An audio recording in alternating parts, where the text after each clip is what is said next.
Oke, Assalamualaikum warahmatullahi wabarakatuh. Sebelumnya perkenalkan nama saya Kak Erikson, NIM 2022-11034. Oke, jadi untuk pembuatan video kali ini itu merupakan pembuatan tugas Technopreneurship mengenai bisnis kanvas pada salah satu kasus yaitu Transjakarta.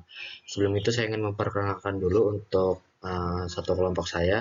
Yang pertama itu ada Hardif Tri Prasetyo dengan NIM 2022-11026, lalu ada saya sendiri Kakak Erikson 2022-11034, dan juga yang terakhir Ridho Hamzah Sagala 2022-11038. Oke, jadi untuk mapping bisnis model kanvas pada studi kasus pada Transjakarta. Oke, sebelum itu, jadi Transjakarta itu sebagai sistem transportasi umum terbesar di Indonesia yang memiliki tantangan dan juga peluang dalam menerapkan model bisnis yang efektif dan berkelanjutan. Melalui pendekatan bisnis model kanvas, kita itu dapat menganalisis dan mengoptimalkan 9 elemen kunci dalam meningkatkan nilai Transjakarta bagi masyarakat. Oke, latar belakang dan permasalahan Transjakarta. Jadi untuk latar belakangnya itu, jadi Transjakarta itu didirikan pada tahun 2004 sebagai solusi atas kemacetan lalu lintas di ibu kota atau di Jakarta. Sistem ini menyediakan layanan transportasi massal yang efisien dan terjangkau bagi masyarakat. Lalu selanjutnya untuk permasalahannya. Meskipun populer, Transjakarta itu masih menghadapi tantangan seperti keterbatasan rute, masalah integrasi dengan modal transportasi lain, dan perawatan infrastruktur yang kurang memadai. Oke, untuk selanjutnya penerapan bisnis model kanvas pada Transjakarta. Yang pertama, segmen pelanggan. Jadi untuk Transjakarta sendiri itu melayani pelanggan-pelanggan yang heterogen, termasuk pekerja, pelajar, dan masyarakat umum di wilayah Jakarta. Lalu yang kedua, proposisi nilai. Itu Transjakarta menawarkan layanan transportasi yang terjangkau, efisien, dan ramah lingkungan sebagai solusi untuk mengurangi kemacetan dan polusi di Jakarta. Yang ketiga, saluran distribusi. Transjakarta memiliki jaringan koridor bus yang terintegrasi dilengkapi dengan sistem pembayaran yang praktis. Jadi untuk pembayarannya sendiri itu sudah bukan cash, tapi melainkan menggunakan tap cash atau e-money, jadi lebih praktis dalam sistem pembayarannya. Oke, kemudian ada analisis kekuatan dan kelemahan Transjakarta. Nah, kekuatannya itu dukungan pemerintah, sistem pembayaran yang terintegrasi, dan peningkatan kepuasan penggunaan. Kemudian kelemahannya itu keterbatasan rute, berkualitas layanan yang fluktuatif, dan kurangnya keterpaduan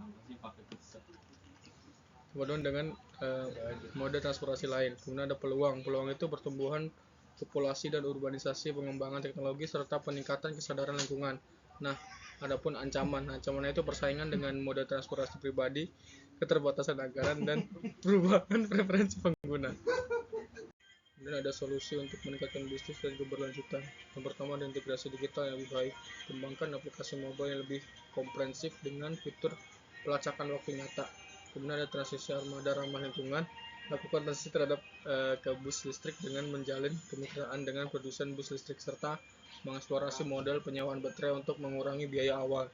Kemudian ada kolaborasi dengan perusahaan teknologi, bekerjasama dengan perusahaan teknologi untuk inovasi dalam sistem pembayaran, misalnya pembayaran tanpa kontak, serta meningkatkan efisiensi operasional melalui analisis data.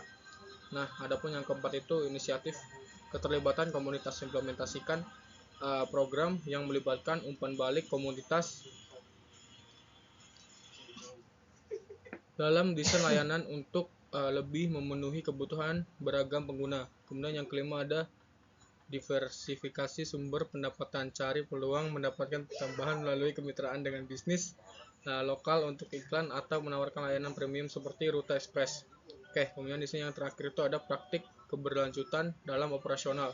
Terapkan praktik ramah lingkungan dalam operasional pemeliharaan dan promosikan kesadaran akan transportasi berkelanjutan di kalangan pengguna. Kemudian di sini saya akan melanjutkan yaitu inovasi bisnis untuk meningkatkan keberlanjutan Transjakarta. Satu, kemitraan strategis untuk membangun kemitraan dengan pihak swasta dan pemerintah daerah untuk mengembangkan solusi terintegrasi. Dua, diversifikasi layanan untuk memperluas layanan dengan opsi mikromobilitas, pembayaran digital dan paket langganan. Tiga, itu ada peningkatan pengalaman pengguna untuk mengoptimalkan infrastruktur, meningkatkan keandalan dan memperkuat komunikasi dengan pengguna.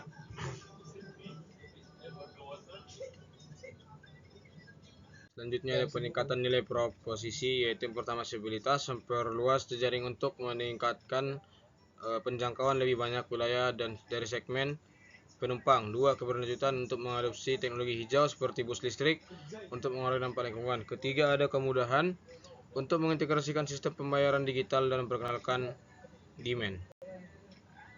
Terakhir adalah kesimpulan dan rekomendasi, yaitu kesimpulannya Transjakarta telah menetapkan elemen-elemen bisnis model Canvas dengan baik, tetapi masih perlu terus berinovasi untuk meningkatkan nilai, proposisi, dan keberlanjutan.